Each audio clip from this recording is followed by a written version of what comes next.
तर मंडळी, लाल भोपळ्याचा म्हणजेच काशीफळाच्या भाजीचा व्हिडिओ तर तुम्ही बघितलाच असेल, पण आमच्याकडे गणपतीच्या भंडाऱ्यांमध्ये जेव्हा ही भाजी सर्व होते त्यासोबत वरण, त्यानंतर बट्टी देखील सर्व होते, तर तिचीच रेसिपी आज आपण बघणार आहोत. याआधी देखील मी तुमच्यासोबत एक बट्टी म्हणजेच बाफल्यांच्या रेसिपीचा व्हिडिओ शेअर केलेला आहे, पण याची रेसिपी थोडीशी वेगळी आहे.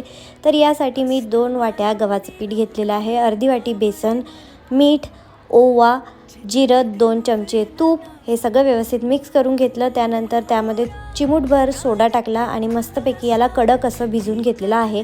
10 ते 15 मिनटं त्याला रेस्टवर ठेवलं. तोपर्यंत पाण्याला उकळी आणून घेतली आणि मस्तपैकी याचे छान 3 गोळे तयार केले. 10 ते 15 मिनटं मीडियम फ्लेमवर याला वाफवून घेतलं. वाफले जेव्हा आपण शिजण्यासाठी पाण्यात सोडतो तेव्हा ते तळाशी असतात, पण शिजल्यानंतर ते वरती फ्लोट होतात, तेव्हा समजायचं आपले बाफले शिजलेले आहे. त्यानंतर बाफले बाहेर काढून मी त्याला थंड केलं, त्याचे काप केले आणि त्याला मस्तपैकी मीडियम फ्लेमवर क्रिस्पी फ्राय केलं आणि मग त्यावर तवा मारला.